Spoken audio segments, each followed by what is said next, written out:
ஒரு காலத்தில் ஊருக்குள்ளே நடக்கிற ஒரு விஷயம் தெரிஞ்சுக்கணுன்னா பக்கத்து வீட்லேயோ இல்லை டீ கடை பெஞ்சிலையோ ஒரு சில ஆட்கள் ஃப்ரீயாக சர்வீஸ் ப்ரொவைட் பண்ணுறதுக்குன்னு இருப்பாங்க. இதுவே உலக அளவில் நடக்கிற ஒரு சில விஷயங்கள் தெரிஞ்சுக்கணுன்னா நியூஸ் பார்த்தோ இல்லை நியூஸ் பேப்பர் படித்தோ நம்ம தெரிஞ்சுக்கலாம். அதுபோல் இவங்களோட ரிலேஷன்ஷிப்னு சொல்கிறது ஃப்ரெண்ட்ஸ், ஃபேமிலி மெம்பர்ஸ், கூட படித்தவங்க, கூட வேலை பார்க்குறவங்க, ஊரில் இருக்கிறவங்க அப்படின்னு லிமிட்டடான நல்ல ஒரு ரிலேஷன்ஷிப்குள்ளே தான் இருக்காங்க.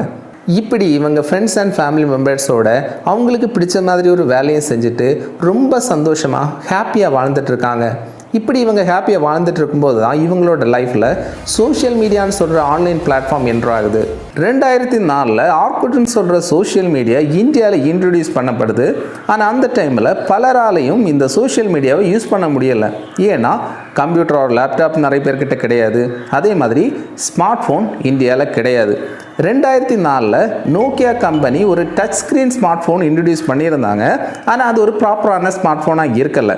அதனால் 2009 தாய்வான் பேஸ்டு ஹெச்டிசின்னு சொல்கிற ஒரு கம்பெனி ஸ்மார்ட் ஃபோன் இந்தியாவில் லான்ச் பண்ணுறாங்க வித் ஆண்ட்ராய்ட் சப்போர்ட்.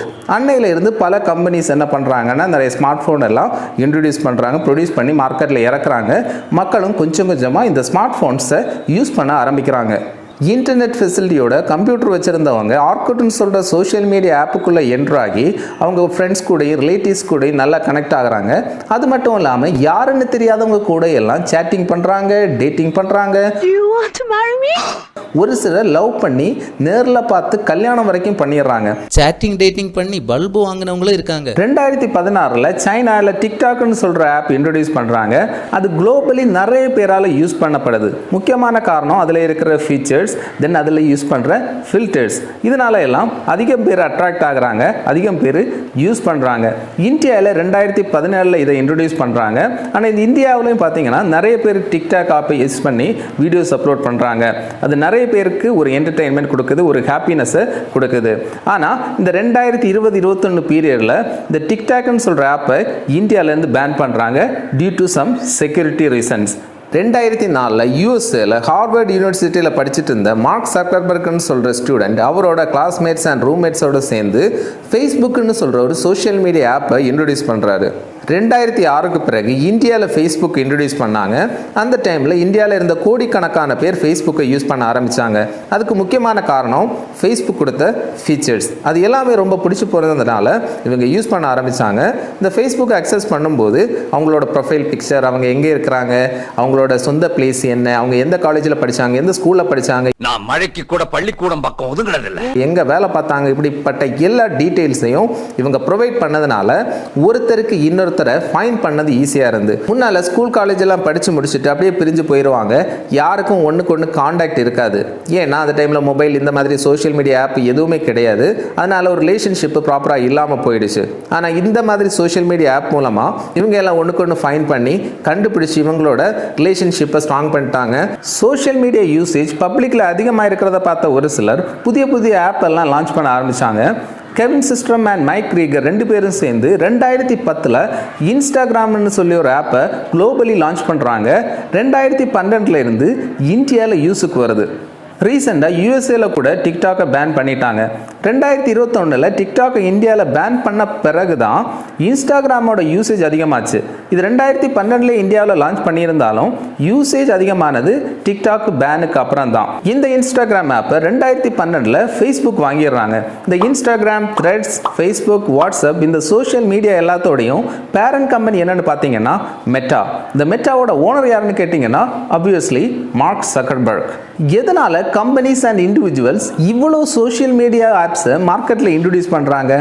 ஏன் கோடிக்கணக்கான மக்கள் சோஷியல் மீடியா ஆப்ஸை யூஸ் பண்ணுறாங்க? அதுதான் இனிமேல் நாம் தெரிஞ்சுக்க போகிறோம். நம்மளை ஒருத்தங்க பார்த்து நல்லா இருக்க, அழகா இருக்கேன்னு சொல்லும்போது உண்மையில சந்தோஷமாக இருக்கும். நீ அவ்வளவு அழகு. நம்மளை ஒருத்தங்க லைக் பண்ணுறாங்கன்னு சொல்லும்போது உண்மையில் அது கேட்குறதுக்கே ரொம்ப ஒரு ஹாப்பியான விஷயமா இருக்கும். இதே ஒரு விஷயந்தான் இந்த சோஷியல் மீடியாவில் நடக்குது.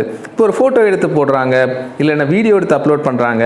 இதை நிறைய பேர் பார்க்குறாங்க, பார்த்து லைக் பண்ணுறாங்க, நல்லா இருக்குது, சூப்பராக பண்ணியிருக்க அப்படின்னு பாராட்டுறாங்க. நிறைய பேருக்கு ஷேர் பண்ணி விடுறாங்க. உலகத்தில் இருக்கிற பல பேர் நம்மளை பார்க்குறாங்க. இப்படி இருக்கும்போது உண்மையிலேயே அது ஹாப்பியான ஒரு விஷயமா இருக்கும். அச்சோ, நான் என்ன பண்ணுவேன் பெருமானே, வெக்கமா வருதே. இப்படி நிறைய பேர் பாராட்டும் போதும் லைக் பண்ணும் போதும் நமக்கு இன்னும் சூப்பரான ஃபோட்டோஸ் எடுத்து போடணும், இன்னும் சூப்பரான வீடியோஸ் அப்லோட் பண்ணணும், எல்லாருக்கும் பிடிக்கிற மாதிரி பண்ணணும் அப்படிங்கிற ஒரு ஆசை நமக்குள்ளே வரும். அதுதான் இந்த சோஷியல் மீடியாவோட சக்ஸஸ். 6 வயசு குழந்தையிலிருந்து 60 வயசு கட்டிலம் காலை வரைக்கும் சோஷியல் மீடியாவில் பெர்ஃபார்ம் பண்ணி வீடியோ போடுறாங்க, பாட்டு பாடி வீடியோ போடுறாங்க.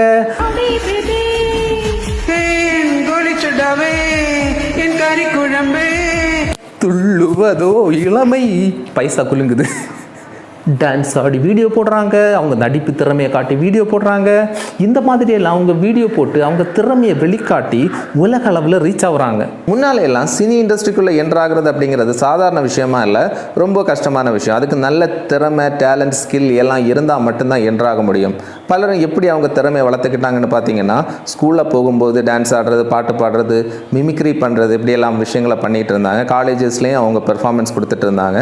ஊரில் ஏதாவது திருவிழா நடந்ததுன்னா அங்கே டான்ஸ் ஆடுறது, பாட்டு பாடுறது அப்படின்னு அவங்களோட டேலண்ட்டை எக்ஸ்போஸ் பண்ணாங்க. அது மட்டும் இல்லாமல் சில குரூப்ஸ் இருக்கும், இந்த மாதிரி ஷோஸில் எல்லாம் போய் டான்ஸ் ஆடுற, பாட்டு பாடுற குரூப்ஸ் இருக்கும், அவங்க கூட எல்லாம் போய் பெர்ஃபார்ம் பண்ணிக்கிட்டாங்க. அது மட்டும் இல்லாமல் டிவி ஷோஸில் சிங்கருக்கானது, டான்ஸருக்கான, தென் ஆக்டருக்கான காம்படிஷன்ஸ் எல்லாம் நடத்துவாங்க. அதில் எல்லாம் பங்கெடுத்து வின்னர் ஆகிட்டாங்க. இவ்வளோ டேலண்டடாக இருக்காங்களே, இவங்களுக்கெல்லாம் ஈஸியாக மூவிஸில் சான்ஸ் கிடச்சிருக்கும் அப்படின்னு நினைக்கிறீங்களா? ஆனால் அதுதான் இல்லை.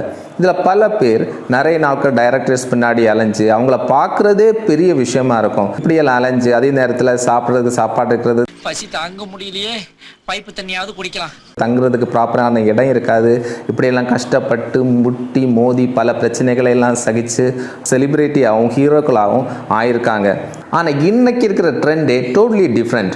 ஒருத்தங்களுக்கு என்ன திறமை இருக்கோ அவங்க வீடியோ எடுத்து அதை சோஷியல் மீடியாவில் அப்லோட் பண்ணுறாங்க. ஒருத்தங்க பாட்டு பாடியோ டான்ஸ் ஆடியோ வீடியோ போடுறாங்கன்னு வச்சுக்கோங்க, அதை ஏதாவது டைரக்டரோ ப்ரொடியூசரோ பார்த்து நல்லா நடிக்கிறாங்க அப்படின்னு அவங்களுக்கு தோணுச்சுதுன்னா, அவங்க பண்ணுற மூவிக்கு இவங்க ஆப்டாக இருப்பாங்கன்னா இவங்க அவங்கள யூஸ் பண்ணிப்பாங்க. அதே மாதிரி ஒரு சிலர் அவங்களோட ஜாப் ரிலேட்டடான டேலண்ட் எல்லாம் எக்ஸ்பிரஸ் பண்ணி வீடியோவை போடுவாங்க. இதை கம்பெனிஸ் பார்த்தாங்கன்னா ஜாப் ஆப்பர்ச்சுனிட்டிஸ் கொடுக்கறதுக்கான ஒரு சில வாய்ப்புகள் கூட இருக்கு. இந்த மாதிரி சோஷியல் மீடியா நிறைய பேர் லைஃபை சேஞ்ச் பண்ணிடுச்சு. இந்த சோஷியல் மீடியாவுக்கு இன்னொரு சைடு இருக்கு. ஒரு சிலர் நல்லா பாட்டு பாடி டான்ஸ் ஆடி நல்ல டேலண்டடா சூப்பரா வீடியோ போடுவாங்க. அவங்க வீடியோ சோஷியல் மீடியாவில் 1 lakhs வியூஸ் போகும். சிலவங்க அவங்க பாட்டுக்கு என்னதானு பாட்டு பாடி ஆடி எல்லாம் வீடியோ போடுவாங்க. அவங்க வீடியோ பார்த்தீங்கன்னா 10 lakhs வியூஸ் போகும். இதுக்கு காரணம் யாருன்னு பார்த்தீங்கன்னா வியூவர்ஸ் ஆன நீங்கள் தான். இவங்களுக்கு டான்ஸ் ஆடுற டேலண்டோ நடிக்கிற டேலண்டோ இல்லாமல் இருக்கலாம், ஆனால் தே ஆர் பிரில்லியன்ட். என்ன பண்ணி வீடியோ போட்டால் வீடியோ வியூஸ் போகும் அப்படின்னு நல்லாவே தெரிஞ்சு வச்சுருக்காங்க. இதனால் இவங்க போடுற வீடியோஸ் எல்லாம் நல்லா வியூஸ் போகுது. இவங்களோட வீடியோஸ் நல்லா வியூஸ் போகிறதுனால இவங்க நல்லா ரீச் ஆகுறாங்க. இதை பார்த்துட்டு இருக்கிற சேனல் கிரியேட்டர்ஸ் என்ன பண்ணுறாங்கன்னா, பிரியா இருந்தா வாடா மச்சான் ஒருத்தன் சிக்கி இருக்கான்னு சொன்ன இவங்களெல்லாம் கொண்டு போய் வச்சு நல்லா வீடியோ எடுக்கிறாங்க. வீடியோ எடுத்து நல்ல வியூஸ் போகுது. இப்படி அவங்களுக்கும் ஒரு இன்கம் கிடைக்குது, இவங்களும் ஒரு வருமானம் பார்த்துடுறாங்க. இது மூலமாக இவங்க இன்னும் நல்ல பாப்புலர் ஆகுறாங்க. இதை பார்த்து டிவி சேனல்ஸ் என்ன பண்ணுறாங்கன்னா, அவங்களோட டிவி ஷோஸில் இவங்கள பங்கெடுக்க வச்சு அது மூலமாக அவங்களோட வீடியோஸும் நல்ல வியூஸ் போகுது, நல்லா ரீச் ஆகுது.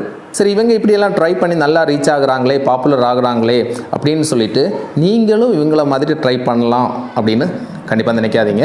ஏன்னா அவங்களுக்கு அது ஒர்க் அவுட் ஆகுது. அவங்களுக்கு அப்படி ஒரு திறமை இருக்குது, அதனால அவங்க ரீச் ஆகுறாங்க. நீங்கள் ட்ரை பண்ணிங்கன்னா சம்டைம்ஸ் உங்களுக்கு ஒர்க் அவுட் ஆகாமல் போகலாம். அதனால் உங்களுக்கு என்ன டேலண்ட் இருக்கோ, நீங்கள் என்ன விஷயம் நல்லா பண்ணுறீங்களோ அந்த விஷயத்த நல்லா பண்ணுங்கள். தொடர்ந்து எஃபோர்ட் எடுத்துகிட்டே இருங்க. இன்னைக்கு இல்லைனாலும் இனி ஒரு நாள் கண்டிப்பாக நீங்கள் ஒரு நல்ல ஒரு பொசிஷனுக்கு வருவீங்க, நல்லா ரீச் ஆவீங்க. ஸோ நல்லா ஹார்ட் ஒர்க் பண்ணுங்கள், தொடர்ந்து ஒர்க் பண்ணிக்கிட்டே இருங்க. கீப் ஒர்க்கிங், மனம் தளர விடாதீங்க. Be strong, B bolt. Okay. பல சோஷியல் மீடியா ஆப்ஸ் இருந்தாலும் டெக்னாலஜிக்கலி அட்வான்ஸ்டாக ஒரு ஆப் வருது. அது வேறு எதுவும் இல்லை, யூடியூப். பேபால்னு சொல்கிற கம்பெனியில் ஃபார்மர் எம்ப்ளாயிஸாக இருந்த Chad Hurley, Steve Chen, Jawed Karim இவங்க 3 பேரும் சேர்ந்து யூடியூப்னு சொல்கிற ஆன்லைன் வீடியோ ஷேரிங் பிளாட்ஃபார்மை 2005ஆம் வருஷத்தில் ஸ்டார்ட் பண்ணுறாங்க. அதே வருஷத்துலேயே ஜாவத் கரீம்னு சொல்கிறவர் மீ அட் த ஸூ அப்படின்னு சொல்லி இந்த வீடியோவை அப்லோட் பண்ணுறாரு. யூடியூப் ஸ்டார்ட் பண்ணி 1 இயருக்குள்ளேயே ஒரு நாளைக்கு 20,000 வீடியோஸ் அப்படின்னு 1 இயருக்குள்ளேயே 25 மில்லியன் வீடியோஸுக்கிட்ட யூடியூப் சேனலில் அப்லோட் பண்ணுறாங்க. 2006 கூகுள் யூடியூப்பை வாங்கிடுறாங்க. அந்த டைமில் நிறைய பேர் நல்லபடியாக அவங்க டேலண்ட்டை காட்டி வீடியோ போட்டாங்க. ஒரு சில பேர் கண்டதையெல்லாம் காட்டி கண்ட்ராவியாக கண்டபடி வீடியோ போட்டாங்க. இதனால் ஒரு சில வியூவர்ஸ் முகம் சுழிச்சாங்க. இதை புரிஞ்சுக்கிட்ட யூடியூப்பில் என்ன வீடியோஸ் அப்லோட் பண்ணலாம் பண்ணக்கூடாது அப்படிங்கிற ரூல்ஸ் அண்ட் ரெகுலேஷன்ஸ் எல்லாம் வச்சுருக்காங்க. அன்னையிலேருந்து இன்னைக்கு வரைக்கும் பாலிசிஸ்ல எல்லாம் நிறைய சேஞ்சஸ் கொண்டு வந்திருக்காங்க. Community guidelines, then advertisement friendly guidelines, children protection, இந்த மாதிரி நிறைய விஷயங்களை கொண்டு வந்து இன்னைக்கு viewers, creators, advertisers, business people இப்படி யாருமே அஃபெக்ட் ஆகாமல் இருக்கிற அளவுக்கு சிறந்த ஒரு ஆன்லைன் வீடியோ ஷேரிங் பிளாட்ஃபார்மாக யூடியூப்பை மாற்றி வச்சுருக்காங்க. இன்னைக்கு யூடியூப் யார் வேணாலும் நல்லபடியாக யூஸ் பண்ணலாம். அது மட்டும் இல்லாமல் யூடியூப் யூசர்ஸ், கிரியேட்டர்ஸ், வியூவர்ஸ் அப்படின்னு எல்லாருக்குமே நிறைய பெனிஃபிட்ஸ் அள்ளி கொடுத்துட்டு இருக்காங்க. அந்த அளவுக்கு ஒரு நல்ல ஒரு பிளாட்ஃபார்மாக யூடியூப் இருந்துட்டு இருக்கு. இப்போ உங்ககிட்ட ஒரு கேள்வி நான் கேட்குறேன். உலக அளவிலேயே அதிக வீடியோஸ் போட்டிருக்கிற யூடியூபர் யார் அப்படின்னு உங்களுக்கு தெரியுமா? இவர் 2012 வருஷத்தில் சேனல் ஸ்டார்ட் பண்ணார். இவர் டெக் பேஸ்ட் வீடியோஸ் போட்டுட்ருக்காரு. இவருக்கு 1,83,000 சப்ஸ்கிரைபர்ஸ் இருக்காங்க. இவர் ராயல் வேன் டே பார்க். இவர் எவ்வளோ வீடியோஸ் போட்டிருக்காரு அப்படின்னு உங்களுக்கு தெரியுமா? 20 லட்சத்துக்கு மேலே வீடியோஸ் அப்லோட் பண்ணியிருக்காரு. இப்போவும் அப்லோட் பண்ணிட்டு இருக்காரு. இன்னைக்கு ஒவ்வொரு நாளும் உலக அளவில் கிட்டத்தட்ட 3.7 மில்லியன் வீடியோஸு கிட்ட யூடியூப்பில் அப்லோட் பண்ணிட்டு இருக்காங்க. இதுக்கெல்லாம் காரணமாக இருக்குது இது நம்மளோட கிரியேட்டர்ஸ் தான். ஒரு கிரியேட்டராக இருக்கிறது அப்படிங்கிறது சாதாரண விஷயம் இல்லை. ஒரு கிரியேட்டராக இருக்கணும் அப்படின்னா ஒரு க்ரியேட்டிவிட்டி இருக்கணும், ஸ்கில், டேலண்ட், எஃபிஷியன்சி எல்லாம் இருந்தால் தான் நல்ல ஒரு கிரியேட்டராக இருக்க முடியும். ஒரு வீடியோ அப்லோட் பண்ணணும் அப்படின்னா அதுக்கு ப்ராப்பரான ஒரு கண்டென்ட் வேணும். அந்த கண்டென்ட்டை ஸ்கிரிப்டாக மாற்றணும்.